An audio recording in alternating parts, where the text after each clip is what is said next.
तो प्रोबेबिलिटी में इससे पहले क्या पढ़ा है हमने? सर्टेनिटी और अनसर्टेनिटी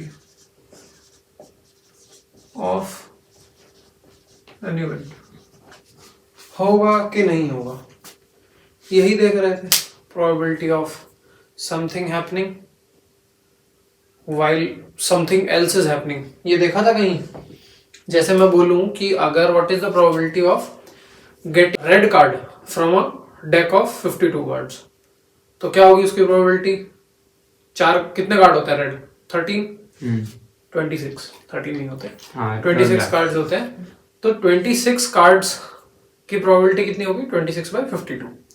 कंडीशनल प्रोबेबिलिटी पे, कंडीशनल प्रोबेबिलिटी में सबसे पहली चीज कैसे लिखते हैं, जैसे एग्जांपल लेते हैं हम, सबसे बेसिक एग्जांपल लेते हैं। कार्ड्स में तो 52 कार्ड्स बहुत लंबा पड़ जाता है। मान लेते हैं कॉइन टॉस किया, कॉइन टॉस किया, कितनी बार किया? 3 बार किया। तो सैंपल कितने हो जाएंगे? Sample space head tail, tail head. अरे सैंपल स्पेस का साइज क्या हो जाएगा? नहीं पढ़ा है? याद नहीं, मैं बता देता हूं। Number of outcome possible in each case raise to number of repetitions. Repetitions में 3 डालेंगे फिर। यस, तो इस केस में नंबर ऑफ आउटकम कितने पॉसिबल है हर केस में? 2। रिपीटेशंस कितनी पॉसिबल है? 3। कितना होगा? 2 के बाद 3 8।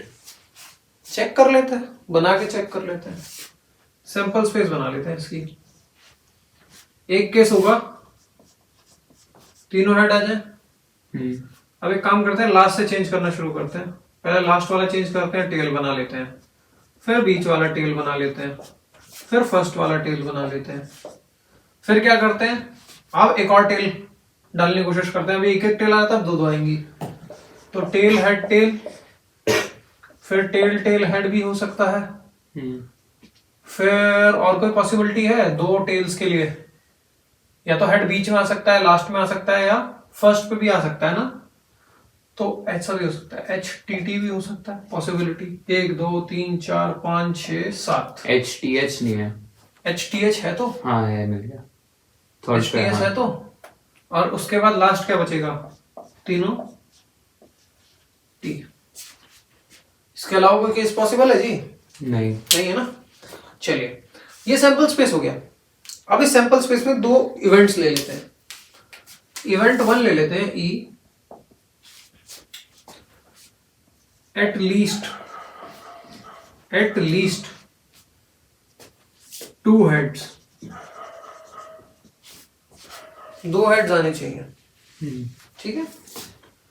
और F इवेंट ले लेते हैं, फर्स्ट टॉस इज टेल। ठीक है। अभी इनकी सेपरेट प्रोबेबिलिटी निकालेंगे अलग अलग। ये दूसरा इवेंट है, ये 2 अलग अलग इवेंट है। एक इवेंट E है, एक इवेंट F है। E की प्रोबेबिलिटी क्या होगी जी? Number of favourable events of E divided by total number of events of sample size. Favourable events कौन कौन से हैं E के लिए? चलो इनको अलग अलग रंग से मार्क करेंगे ताकि पता रहे हम। हाँ जी, ब्लू से ले रहे हैं हम इसको, इसके लिए हम ब्लू कर रहे हैं। बताओ 2 हेड्स की प्रोबेबिलिटी क्या क्या है? ऊपर से गिनूं? नहीं, बताओ कौन कौन से इवेंट्स हैं जहां 2 हेड्स हो रहे हैं? ये हो रहा है, ये हो रहा है, ये हो रहा है, ये हो रहा है, बस 4 इवेंट 1/2। तो इसको हम क्या लिखेंगे? 4/8 यानी 1/2। ठीक है, नोट करते रहे ना। अभी इसका डिफरेंस समझ आएगा जब कंडीशनल प्रोबेबिलिटी करने जा रहे हैं। नॉर्मल प्रोबेबिलिटी से क्या फर्क पड़ता है? ये नॉर्मल है, ये नॉर्मल प्रोबेबिलिटी है जो अब तक पढ़ते आए हैं। इसमें कुछ नया थोड़ी बता रहा हूं। इसको हम ग्रीन से मार्क कर लेते हैं। फर्स्ट टॉस इज टेल, पहला जो आउटकम आया वो टेल आया, इसमें है, इसमें है, इसमें है, नहीं सिर्फ इसमें है, तो इसको टिक कर लो। इसमें भी फर्स्ट टेल है, इसमें भी फर्स्ट टेल है, इसमें भी फर्स्ट टेल है, तो कितने हो गए, 1 2 3 और 4, 4 टिक हो गए।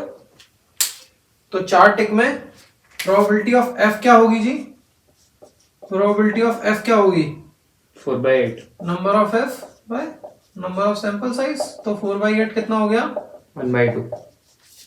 ठीक। चलिए अब कंडीशनल प्रोबेबिलिटी लगाते हैं। अब कहते हैं एक इवेंट फर्स्ट टॉस ये थर्ड इवेंट है। इज टेल, एक ऐसा इवेंट जहां फर्स्ट टॉस टेल है एंड इसको थर्ड इवेंट लिखो ना। एट लीस्ट, हाँ, at least 2 heads are there. ठीक है, यानी क्या हो रहा है, पहले ये हो रहा है और बाद में ये हो रहा है। ये कौन सा है, एफ है, ये क्या है, ई है। तो इसकी प्रोबेबिलिटी हम कैसे लिखते हैं, इसको लिखते हैं P E dash F, conditional probability. Conditional probability का मतलब क्या है, E is happening after F has happened. First toss tail है तब एटलीस्ट 2 हेड्स मिले, ऐसे केस निकालने हैं। तो इसमें जो सैंपल साइज होगा, सैंपल साइज निकालना पड़ेगा पहले अलग से तुम्हें। क्या होगा सैंपल साइज, इसका जगह जरा हम अगर इसका sample size of this event, ये इसका है, E/F क्यों है? E/F इसलिए है, E is happening after F has happened.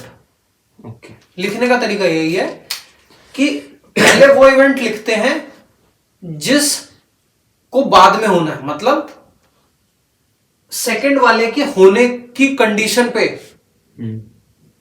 First वाला हो रहा है। अब सेकंड वाला हो गया, वो कंडीशन सेटिस्फाई हो गई है, F has been satisfied, now what is the probability that E will happen.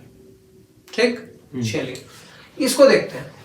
Sample space क्या होगा इसका, इन सारे इवेंट्स में सैंपल स्पेस 1। हाँ जी 1 होगा, क्यों, एक ही है। नहीं फोर्थ वाला नहीं नहीं नहीं, रुको रुको, ये क्या बोल रहा है, F has happened, F has happened यानी फर्स्ट टॉस इज टेल। ओ ठीक है, फर्स्ट टॉस इज टेल कितने केसेस में था, हमने देखा था एफ के लिए ग्रीन मार्क 1 2 3 4, तो एनएस में क्या होगा 4। अच्छा अब देखो ये क्या होगा, ये केस जहां पे फर्स्ट टॉस टेल है और उसके बाद 2 हेड्स आए हैं। फर्स्ट टॉस टेल है यानी जो एफ में भी है और जो ई में भी है, वो कौन सा है जिसपे दोनों टिक लगे हुए हैं, वो सिर्फ ये वाला इवेंट है। फर्स्ट टेल भी है और उसके बाद 2 हेड भी हैं, और किसी में तो नहीं दिख रहा, नहीं। तो एन ई कितना हो गया 1। ठीक, इसको क्या लिखेंगे 1/4। ये समझ आया कैसे, आ गया, क्योंकि ये होता है किसके बराबर, एन ई ओवर एफ। ठीक है, इसका सैंपल साइज ही चेंज हो जाएगा। अब देखो प्रोबेबिलिटी पे कितना फर्क पड़ा है, मैं इसलिए यहां लिखा हुआ था, ये लिखने को बोला था। इसके होने पे, फर्स्ट इवेंट के होने पे प्रोबेबिलिटी 1/2 थी ई के होने की। अगर नॉर्मल सिनेरियो लेते, सिक्के उछालते 3 बार, तो एटलीस्ट 2 हेड आने की प्रोबेबिलिटी 1/2 थी। बट जब मैंने उसके साथ एक कंडीशन लगा दी कि 2 हेड तो आएंगे ही आएंगे, बट मुझे वो 2 हेड कब लाने, जब पहला जो टॉस हुआ उसका रिजल्ट टेल आया, उसका रिजल्ट टेल आया। जब मैंने कंडीशन पुट की तो ऑटोमेटिकली उसकी प्रोबेबिलिटी क्या हो गई, कम हुई है कि ज्यादा हुई है, कम हुई है, कम हुई है। यहां 1/2 का मतलब कितना हुआ, कितने परसेंट चांसेस है, 50%। यहां पे कितना है 1/4, 25% चांसेस, मतलब आधा हो गया इसका, ऑटोमेटिकली आधा हो गया। ये फर्क पड़ता है कंडीशनल प्रोबेबिलिटी का। ठीक है, जैसे इसको अगर रियल लाइफ में देखोगे तो रियल लाइफ में बहुत चीजें होती हैं। जैसे मेट्रोलॉजिकल डिपार्टमेंट अगर प्रोबेबिलिटी निकालना चाहे मेट्रोलॉजिकल डिपार्टमेंट। जो वेदर फोरकास्टिंग करते हैं, अगर उन्हें प्रोबेबिलिटी निकालनी है कि टू अंडरस्टैंड द कोरिलेशन कि काले बादल, बहुत तरीके के बादल होते हैं, वो ज्योग्राफी में कभी पढ़ा होगा तो पढ़ा होगा, क्यूमुलोनिम्बस, कुछ थंडरिंग वाले क्लाउड होते हैं, कुछ बारिश वाले होते हैं, अभी उस पर नहीं जाते हैं, बट टेक्निकलिटीज होती हैं। तो अगर क्लाउड है, एक सर्टेन टाइप का क्लाउड है, उस क्लाउड के होने पे बारिश होगी कि नहीं होगी, अगर ये प्रोबेबिलिटी मैं निकाल पाऊं एज अ मेट्रोलॉजिकल डिपार्टमेंट, तो मेरा बहुत फायदा है। क्यों फायदा है? जिस दिन वो बादल होंगे और मुझे पता है कि उस बादल के होने से बारिश की प्रोबेबिलिटी बढ़ जाती है, उस दिन मैं अपनी फ्लाइट्स को उसी तरीके से ऑर्डर में अरेंज करूंगा कि उस कंडीशन के आने से पहले या तो मैं फ्लाइट्स निकाल दूं या उस कंडीशन में अपनी फ्लाइट्स को रोक दूं, ताकि एक्सीडेंट के चांसेस कम हो जाए। बारिश होगी तो एक्सीडेंट के चांसेस बढ़ जाएंगे। ठीक है, तो वहां पे वो क्या करेगा, फर्स्ट कंडीशन पुट करेगा अगर वो वाला क्लाउड है तो, इफ क्लाउड इज देयर। दूसरी कंडीशन पुट क्या करेगा, बारिश कितनी हुई, और वो सैंपल साइज लेगा कि मान लो पिछले एक साल में 10 बार ऐसा हुआ कि बादल आए थे, वो वाले बादल आए थे, काले बादल आए थे, ब्लैक क्लाउड वाज देयर। उस 10 में से 8 बार ऐसा हुआ कि जब काले बादल आए तो बारिश हुई, तो प्रोबेबिलिटी कितनी हुई, 80%। ठीक है, अगर क्लाउड होगा, उन्होंने देखा 8 बार ऐसा हुआ out of 10 outcomes, 8 times correlation आया, मतलब 80% चांसेस होते हैं जब ब्लैक क्लाउड होगा तब बारिश होने के। ये बहुत छोटा सैंपल साइज देता हूं, ऑब्वियसली इतना छोटा सैंपल साइज नहीं होता, वो बहुत लंबे टाइम पे लेते हैं। ठीक है, बट ऐसे रियल लाइफ में यूज होती है ये वाली प्रोबेबिलिटी, कंडीशनल प्रोबेबिलिटी। तो ऐसा नहीं है जो हम पढ़ रहे हैं ये कहीं काम नहीं पर है। अगर जैसे इसी में हम इफ लगा दें, first toss is tail, if first toss is tail, तो अगर वो हो ना हो, अगर नहीं होगा तो नॉर्मल प्रोबेबिलिटी हो जाएगी। नहीं, अगर ये नहीं होगा तो टोटल नंबर ऑफ, ये सैंपल साइज में तो आएगा ही नहीं ना कुछ भी। अगर मान लो इसमें ये वाला केस एग्जिस्ट ही नहीं करता। नहीं, मैंने इफ डाला, इफ का मतलब क्या है कि हो तो आएगा सैंपल साइज में, नहीं होगा तो नहीं आएगा। समझा नहीं, क्वेश्चन समझाओ। इफ, जैसे आपने कहा ना काले बादल आए, हाँ तो उसने प्रोबेबिलिटी निकाली। करेक्ट, अगर काले बादल नहीं है, काले बादल नहीं है, हाँ, पर उसने वो केस तो बना दिया, इवेंट तो बना दिया जिसमें वो है, हाँ, तो फिर क्या होगा? तो तुम कह रहे हो कि काले, फर्स्ट केस है कि काले बादल नहीं है और सेकंड केस है कि बारिश हो रही है, ऐसा। उस केस में कंडीशनल प्रोबेबिलिटी निकालनी है। तो उस केस में क्या होगा, सिंपली ई की जगह, सॉरी एफ की जगह क्या हो जाएगा, सेकंड इवेंट जो होगा वहां black cloud is not there. मान लो पिछले एक साल में ऐसा 50 बार हुआ कि काले बादल नहीं थे, और बारिश कितनी बार हुई, 2 बार हुई, तो वो बता देगा 2/50 यानी 1/25, यानी 4% चांसेस है कि अगर काले बादल नहीं है तो बारिश हो सकती है। वो उसकी भी कंडीशनल प्रोबेबिलिटी बता देगा। ठीक है, ऐसे कंडीशनल प्रोबेबिलिटी काम करती है सिनेरियोज में जहां पे आपको पता करना है कि एक कंडीशन पे दूसरी कंडीशन कितनी डिपेंडेंट है। अगर ये होगा तो साथ वाला दूसरा होने के चांसेस बढ़ रहे हैं या घट रहे हैं। और सैंपल साइज हमेशा फर्स्ट इवेंट से ही निकालेंगे। सैंपल साइज हमेशा फर्स्ट इवेंट से निकालेंगे। अभी इसका फॉर्मूला डिराइव कराऊंगा मैं। ओके, कैसे फॉर्मूला ड्राइव कराऊंगा, कुछ नया नहीं करना मुझे, ये एग्जांपल से ही क्लियर हो जाएगा। ये जो सैंपल साइज आया था आपका, ये सैंपल साइज किसका सैंपल साइज था, क्या n ऑफ f और n of s in this case same नहीं है? भाई यहाँ यही 4 केसेस तो मैं यहाँ कंसीडर कर रहा हूं जो यहाँ फेवरेबल आउटकम थे, वही यहाँ पे सैंपल स्पेस बन गए। जो पहले फेवरेबल आउटकम थे फॉर इवेंट f, अब वो सैंपल स्पेस बन गए इसके। तो मैं इसको नीचे क्या लिख सकता हूं, ठीक, कोई दिक्कत नहीं है। अच्छा, फेवरेबल आउटकम कौन से बने इस केस में? एक वो केस बना जहां दोनों टिक लगे हुए हैं। दोनों टिक का मतलब क्या है, ये दोनों ही कैटेगरी में लाई करेगा, ई और एफ में। इसको हम वेन डायग्राम में कैसे रिप्रेजेंट करते थे, मान लो ई ये है, इंटरसेक्शन, यस, मान लो एफ ये है, इन दोनों के बीच का क्या है, कॉमन एरिया। कॉमन एरिया, इसको हम बोलेंगे ई इंटरसेक्शन एफ। तो यहां पे N E intersection F.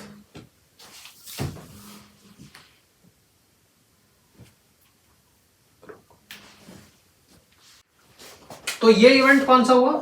E intersection F, यानी वो चीज जो ई और एफ में दोनों में कॉमन होगी।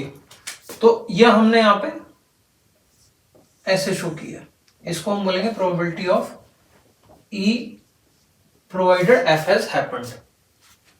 ठीक है, ये फॉर्मूला होता है कंडीशनल प्रोबेबिलिटी का। ठीक है जी, ओके, कोई डाउट? नहीं। चलिए आगे बढ़ते हैं। तो हमें बस इंटरसेक्शन निकालना है बस इंटरसेक्शन निकालना है, कोई बहुत बड़ी चीज नहीं है। और उसके लिए वो इक्वेशंस यूज होंगे।